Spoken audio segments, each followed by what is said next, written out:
Pride and Prejudice by Jane Austen, Chapter 57. The discomposure of spirits which this extraordinary visit threw Elizabeth into could not be easily overcome, nor could she for many hours learn to think of it less than incessantly.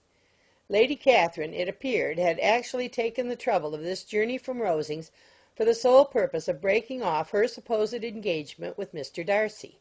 It was a rational scheme, to be sure, but from what the report of their engagement could originate, Elizabeth was at a loss to imagine, till she recollected that his being the intimate friend of Bingley, and her being the sister of Jane, was enough, at a time when the expectation of one wedding made everybody eager for another, to supply the idea. She had not herself forgotten to feel that the marriage of her sister must bring them more frequently together, and her neighbours at Lucas Lodge, therefore, for through their communication with the Collinses the report, she concluded, had reached Lady Catherine, had only set that down as almost certain and immediate which she had looked forward to as possible at some future time. In revolving Lady Catherine's expressions, however, she could not help feeling some uneasiness as to the possible consequence of her persisting in this interference. From what she had said of her resolution to prevent their marriage, it occurred to Elizabeth that she must meditate an application to her nephew, and how he might take a similar representation of the evils attached to a connection with her she dared not pronounce.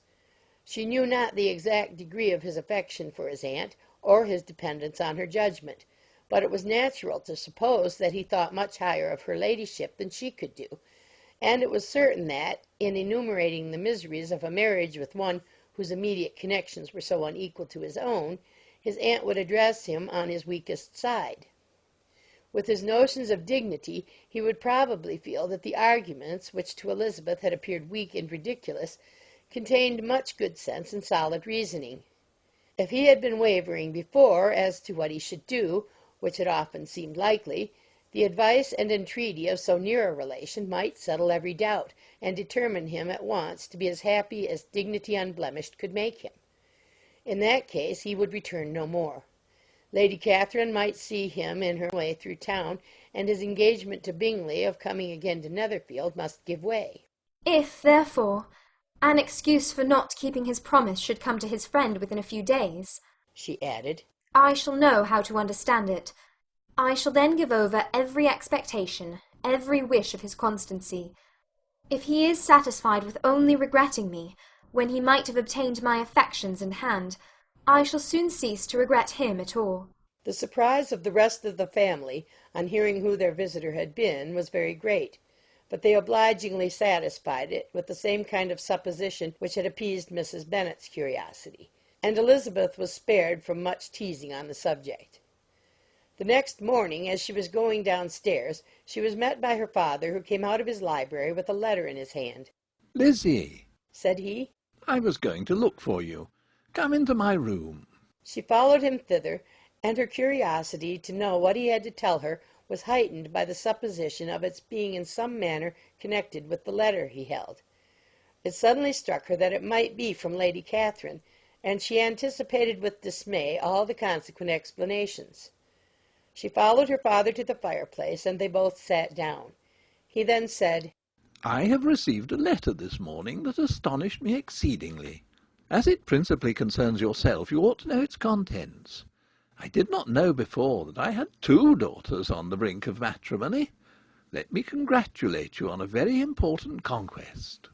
The colour now rushed into Elizabeth's cheeks in the instantaneous conviction of its being a letter from the nephew instead of the aunt, and she was undetermined whether most to be pleased that he explained himself at all, or offended that his letter was not rather addressed to herself, when her father continued, "You look conscious. Young ladies have great penetration in such matters as these, but I think I may defy even your sagacity to discover the name of your admirer. This letter is from Mr. Collins." From Mr. Collins? And what can he have to say? "Something very much to the purpose, of course. He begins with congratulations on the approaching nuptials of my eldest daughter, of which it seems he has been told by some of the good-natured gossiping Lucases. I shall not sport with your impatience by reading what he says on that point. What relates to yourself is as follows. Having thus offered you the sincere congratulations of Mrs. Collins and myself on the happy event, let me now add a short hint on the subject of another, of which we have been advertised by the same authority. Your daughter, Elizabeth, it is presumed, will not long bear the name of Bennet, after her elder sister has resigned it, and the chosen partner of her fate may be reasonably looked up to as one of the most illustrious personages in this land. Can you possibly guess, Lizzie, who is meant by this? This young gentleman is blessed in a peculiar way with everything the heart of mortal can most desire: splendid property, noble kindred, and extensive patronage. Yet, in spite of all these temptations, let me warn my cousin Elizabeth and yourself of what evils you may incur by a precipitate closure with this gentleman's proposals, which, of course, you will be inclined to take immediate advantage of. Have you any idea, Lizzie, who this gentleman is? But now it comes out.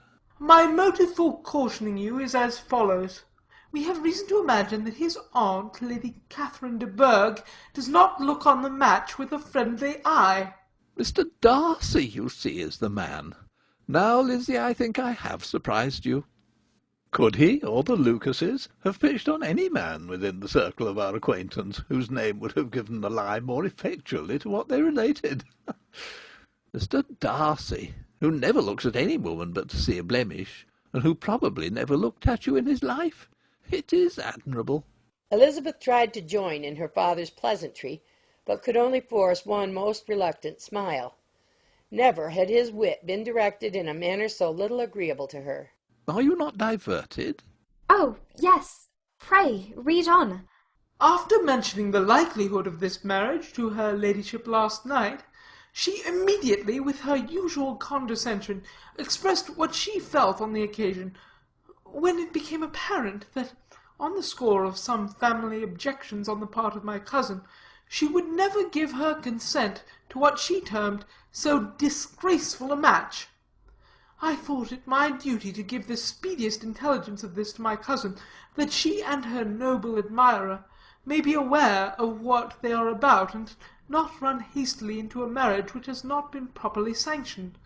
Mr. Collins, moreover, adds, I am truly rejoiced that my cousin Lydia's sad business has been so well hushed up, and am only concerned that their living together before the marriage took place should be so generally known. I must not, however, neglect the duties of my station, or refrain from declaring my amazement at hearing that you received the young couple into your house as soon as they were married. It was an encouragement of vice, and had I been the rector of Longbourn, I should very strenuously have opposed it. You ought certainly to forgive them as a Christian, but never to admit them in your sight, or allow their names to be mentioned in your hearing. That is his notion of Christian forgiveness. The rest of his letter is only about his dear Charlotte's situation, and his expectation of a young olive branch. But, Lizzie, you look as if you did not enjoy it. You're not going to be missish, I hope, and pretend to be affronted at an idle report. For what do we live but to make sport for our neighbours, and laugh at them in our turn? Oh, cried Elizabeth.